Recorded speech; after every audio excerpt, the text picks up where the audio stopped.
Terus si Mawar itu bilang, "Mas, tolong doain saya biar saya itu nggak gelisah di sana. Saya itu kurang tenang." Bilang seperti itu.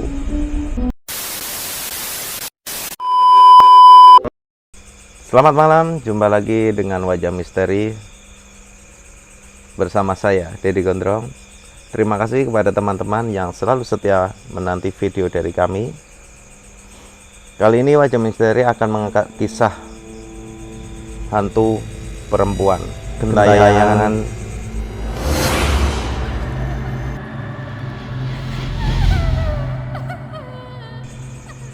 Bagaimana kisah selanjutnya?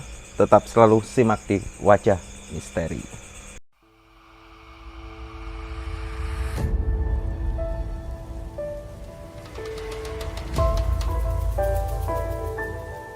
Pada tahun 2004, kebetulan saya sendiri masih duduk di kelas 6 SD. Dan di sebuah desa yang saya tinggal, ada satu keluarga yang terdiri dari 4 seorang laki-laki dan 1 orang perempuan. Kebetulan dari salah satu 4 keluarga tersebut, yang laki-laki itu salah satunya adalah teman saya sendiri, dan yang perempuan itu teman dari kakak saya. Pas waktu itu kakak saya dan sebut saja si perempuan itu yang bernama Mawar. Kakak saya berteman dengan Mawar, lulus SMA, akhirnya beliau mencari pekerjaan di Jakarta. Setelah sampai di Jakarta, beliau bukannya bekerja seperti pada umumnya. Pas waktu itu di kampung saya itu umum sekali bekerja menjadi seorang baby sister. Ternyata di sana tidak menjadi seorang baby sister, melainkan mengikuti jamaah aliran sesat.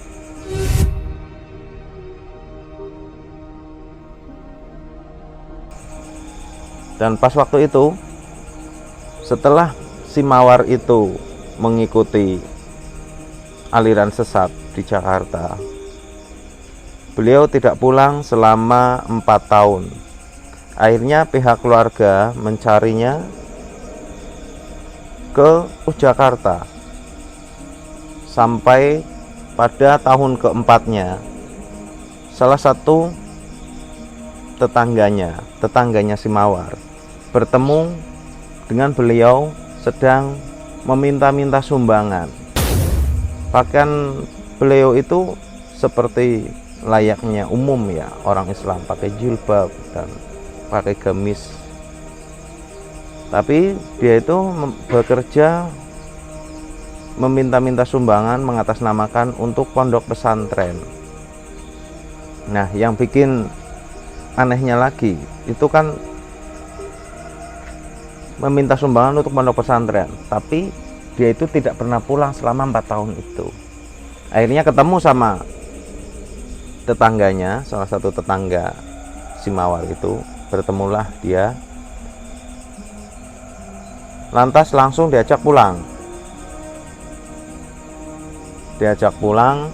Pertama dia tidak mau, kedua tidak mau, dan akhirnya setelah tetangga tersebut, sebut saja namanya Mas Randy ya, Mas Randy mengajak pulang si Mawar. Akhirnya dengan rayuan, dengan bujukan, si Mawar tersebut mau diajak pulang. Dan Mas Randy itu langsung bawa Mawar itu pulang, nggak mampir-mampir, langsung pulang ke rumah, ke kampung. Dan setelah sampai di kampung, seperti biasa mendapat sambutan hangat dari keluarga-keluarganya, dari ibunya si Mawar, bapaknya si Mawar, dan keluarga kakak-kakaknya semuanya. Dan selama di rumah 3 hari, para tetangga itu berpikir si Mawar sudah tidak akan berangkat lagi ke Jakarta. karena sudah mau berbaur kepada tetangga-tetangga dan ngobrol seperti biasa. Dan pada waktu itu si ibunya si Mawar pernah bercerita dengan, kebetulan itu rumahnya dekat dengan saya ya, pernah cerita dengan bapak saya, bilang seperti ini ke bapak saya, itu si Mawar kok tiap malam ngajakin saya ikut dengan dia, tapi ibu itu nggak mau, dan bapak itu juga nggak mau, bapaknya si Mawar itu nggak mau diajak. Akhirnya si Mawar itu seperti orang frustasi, galau lah, kalau bahasa orang sekarang itu galau ya, sering merenung. Nah ditanyain, pada waktu itu ditanyain sama bapak saya, didatengin lah ke rumah, tanyain, Mawar, kamu kenapa kok akhir-akhir ini merenung seperti orang galau gitu. Akhirnya si Mawar itu menjawab, saya belum bisa menyelesaikan misi saya, Le. Sebutan untuk bapak saya belum bisa menyelesaikan misi saya. Terus bapak saya itu nanya lagi, kalau boleh tahu misinya apa? Saya itu pulang kampung. Si Mawar menjawab seperti itu, saya itu pulang kampung. Tujuan saya pulang kampung itu salah satunya itu untuk mengajak bapak dan ibu saya masuk ke surga. Karena mungkin juga karena dia itu meminta-minta sumbangan untuk bantu-bantu pondok-pondok pesantren gitu, mungkin yang di pikiran dia itu jihad mungkin, dan mengajak bapak ibunya si Mawar itu tidak berhasil. Akhirnya Mawar itu merasa frustasi. Nah terus bapak saya tanya lagi, nah terus kamu maunya gimana? Itu maunya bapak, ibu, adik, kakak semuanya ikut saya ke Jakarta gitu. Akhirnya bapak saya bilang, nggak bisa seperti itu Mawar, karena bapak kamu juga di rumah punya ternak, ibu kamu juga bekerja, adik kamu juga masih sekolah, kakak kamu juga bekerja untuk menafkahi hidup keluarganya. Nggak segampang itu nggak segampang itu kamu ngajak mereka untuk mengikuti apa yang kamu inginkan. Akhirnya si Mawar bilang sama bapak saya, kalau misalnya mereka nggak pada mau ikut saya, ya udah nanti saya akan nyari jalan sendiri untuk menggapai surga, karena ini jihad fisabilillah, katanya seperti itu. Akhirnya 1 minggu kemudian, pada waktu itu seingat saya, karena itu juga tetangga saya, dekat sekali sama saya. Tahun 2004 jam 8 pagi, kebetulan adiknya si Mawar itu juga teman saya, satu kelas sama saya, itu dipanggil sama teman saya yang adiknya si Mawar itu, sebut saja namanya Ipul ya. Akhirnya dipanggil sama temannya, Pul, kamu nggak pulang? Mbak kamu si Mawar udah nggak ada. Gitu. Akhirnya satu kelas itu kaget banget. Akhirnya mengantar si Ipul itu pulang ke rumah. Dan itu saya melihat sendiri. Saya juga ikut ngantar si Ipul itu ke rumah. Ternyata di situ sudah banyak orang pada berkerumunan, pada nangis, pada menjerit. Polisi juga ada. Pokoknya rame lah. Akhirnya karena saya itu orangnya kepoan, ingin tahu sebenarnya ada apa gitu. Penasaran matinya kenapa. Akhirnya mendengarkan, nguping. Saya menguping pembicaraan orang. Ternyata si Mawar itu mati gara-gara diri.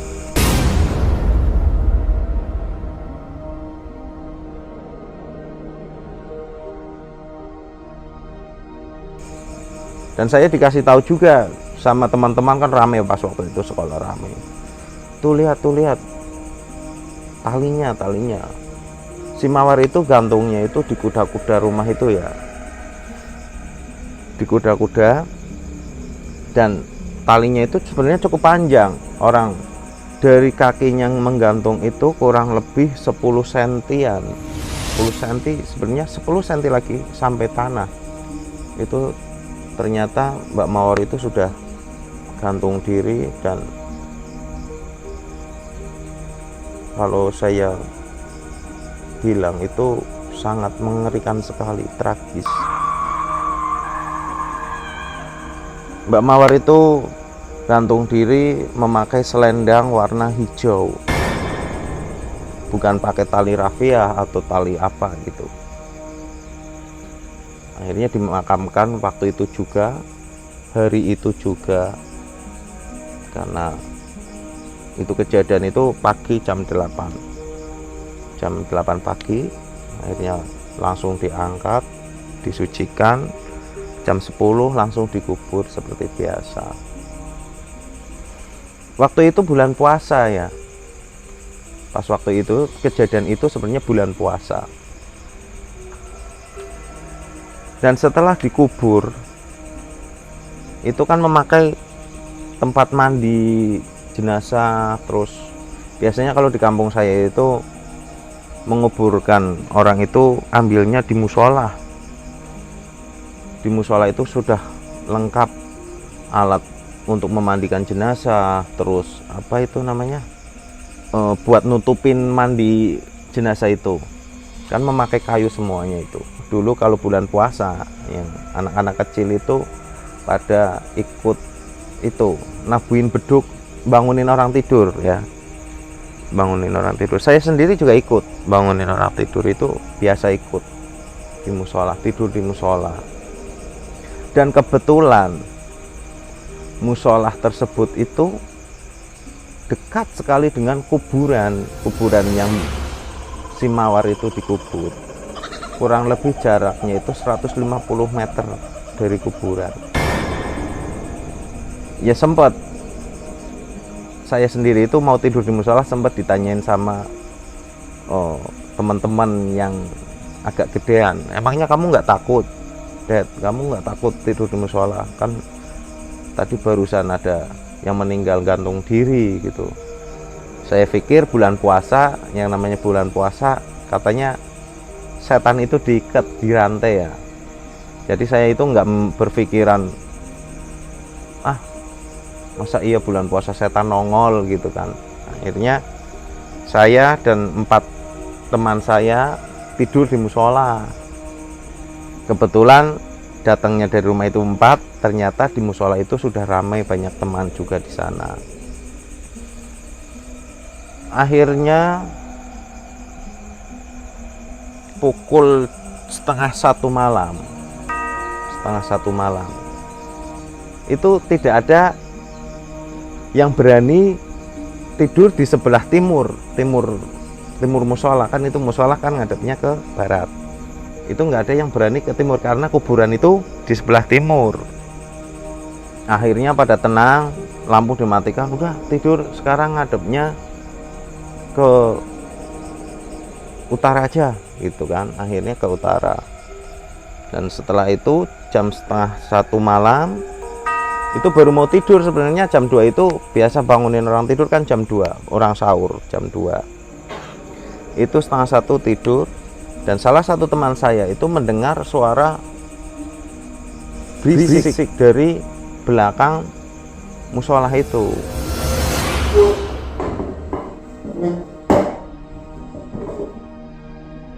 Akhirnya teman-teman yang dengar itu memanggil saya dan kawan-kawan semuanya, ngomong kayak gini, kamu dengar nggak ada suara berisik di gudang gitu, gudang musola. Akhirnya nggak pada dengar, satu teman saya itu aja yang dengar. Akhirnya udah kamu tidur aja, orang nggak ada apa-apa gitu kan. Dan selang beberapa menit, yang tadinya dengar, yang pertama itu dengar, itu nggak dengar lagi. Nah, yang sampingnya itu, yang satunya lagi dengar suara berisik itu. Akhirnya barulah percaya. Di situ tuh, di gudang itu ada suara bising lah gitu.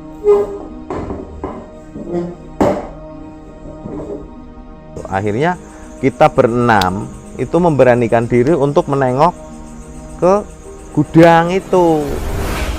Karena berpikiran itu, kita itu saya pribadi itu mempunyai mindset kalau bulan puasa itu nggak ada yang namanya setan gentayangan gitu, dirantai lah gitu kan.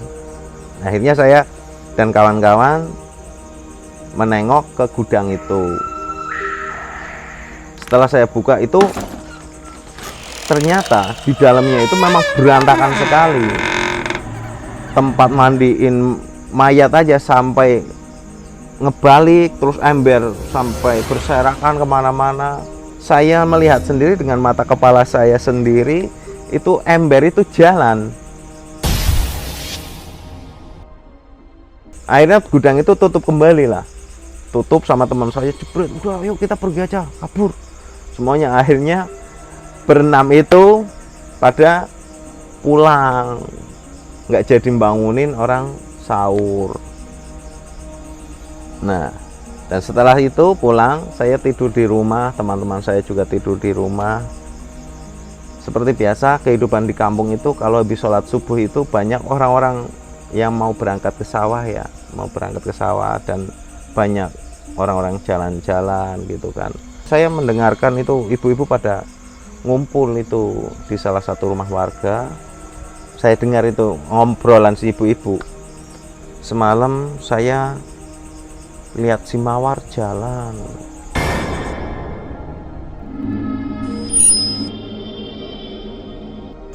Dan mukanya itu penuh dengan kapuk. Itu kapas itu.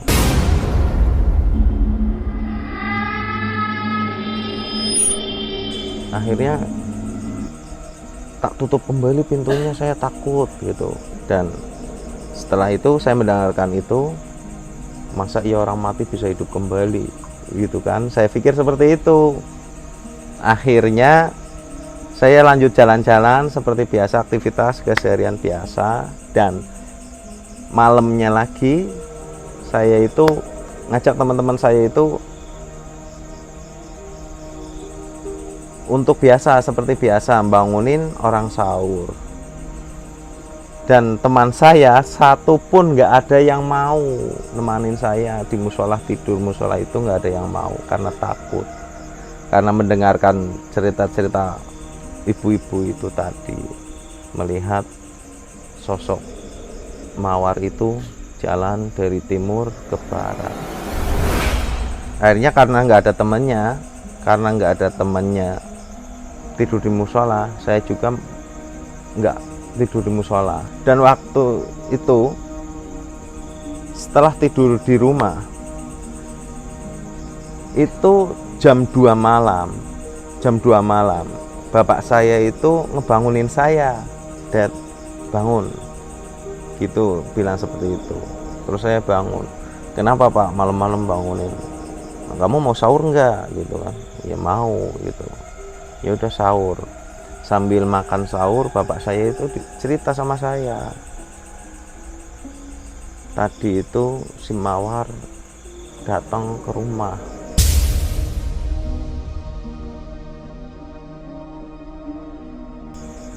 Ngetok-ngetok pintu. Saya pikir itu kamu, Dad. Bapak saya cerita seperti itu, ngobrol sama saya. Saya kira itu kamu pulang dari musola, ketok-ketok pintu. Akhirnya dibukain. Ternyata itu bukan kamu, itu si mawar. Kata bapak saya itu wujudnya itu seperti orang biasa, kayak biasalah, nggak ada yang aneh atau gimana itu, nggak ada yang aneh. Dia itu bilang seperti ini sama bapak saya, "Le, tolong dongake aku." Itu kalau bahasa Jawa, dongake, bahasa Indonesianya tolong doain saya gitu.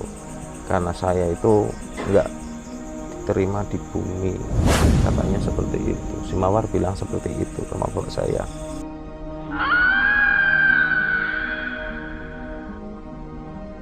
Lantas kemudian malam berikutnya lagi, malam keempat. Malam keempat itu di samping musolah itu rumahnya Bapak Keri. Nah, Bapak Keri itu juga masih saudara sama si Mawar.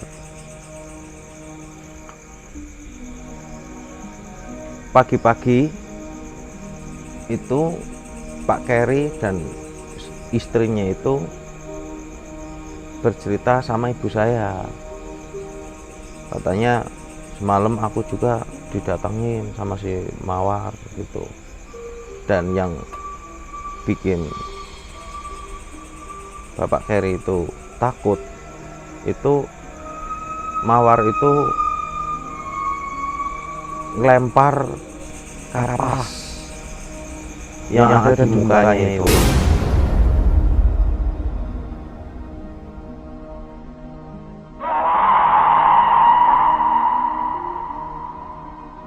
Biasanya kan kalau orang meninggal kan matanya ditutup pakai kapas gitu kan, terus hidungnya juga diberi kapas.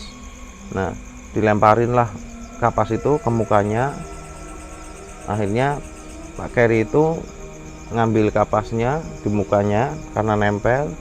Itu yang tadinya pas waktu dilempar warnanya putih, itu sampai muka setelah diambil jadi warna merah darah.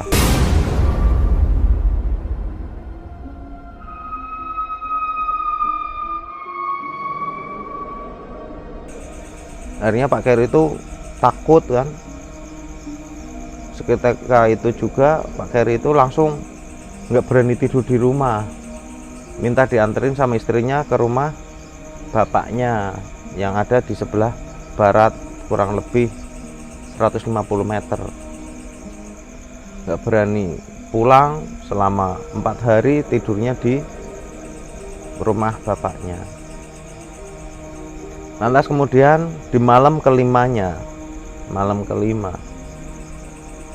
itu di balai desa saya kan ada satpamnya, ada yang jaga di situ. Kebetulan depan balai desa itu ada pohon kelapa.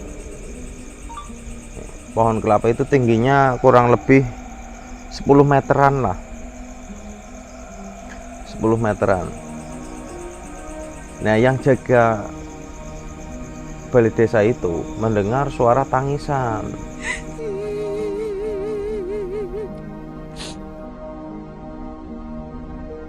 Akhirnya si penjaga balai desa itu keluar dari kamarnya, kamar mes ya, mes di di balai desa itu. Keluar dengar suara itu dari pohon kelapanya itu. Ternyata di pohon kelapa itu sudah ada sosok makhluk, seperti kalau dibilang bukan kayak kuntilanak lah. Itu sambil goyang-goyangin kaki di atas daun kelapa itu.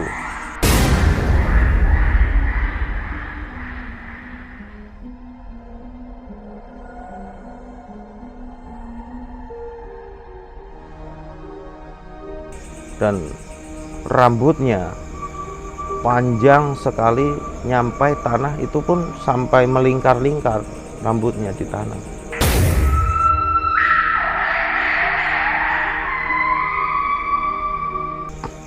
Si penjaga balai desa itu lari terbirit-birit, lari sekencang mungkin menjauh dari pohon itu.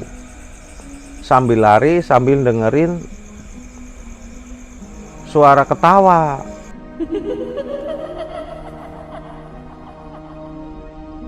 Kemudian malam ke-6-nya lagi ada tukang somai yang lewat di depan balai desa. Kebetulan itu rumahnya si almarhum itu memang satu gang sama balai desa sih. Tukang somai lewat keliling di situ juga diberhentiin sama sosok makhluk perempuan itu.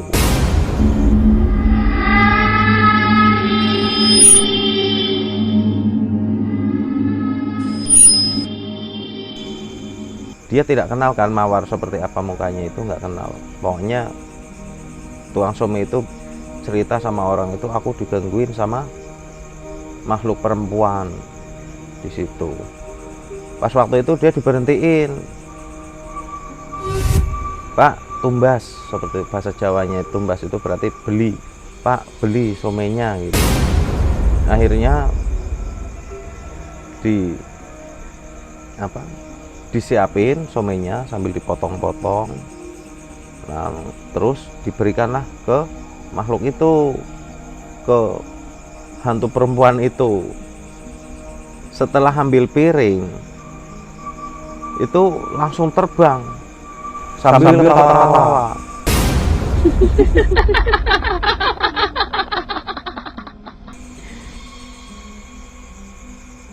Lantas untuk hari yang terakhir, hari ketujuhnya, itu teman saya itu mau berangkat ke musola, mau adzan subuh. Pas waktu itu sebelum sampai musola itu papasan sama si Mawar itu.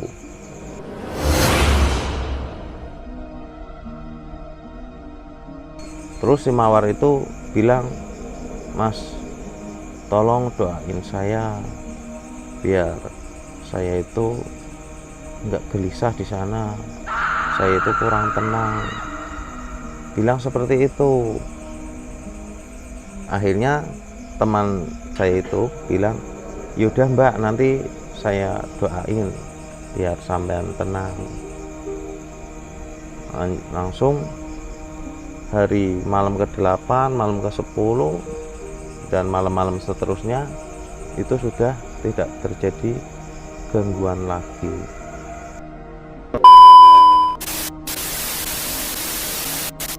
Oke, mungkin cukup sekian saja cerita dari saya, dan jangan lupa selalu pantengin channel Wajah Misteri.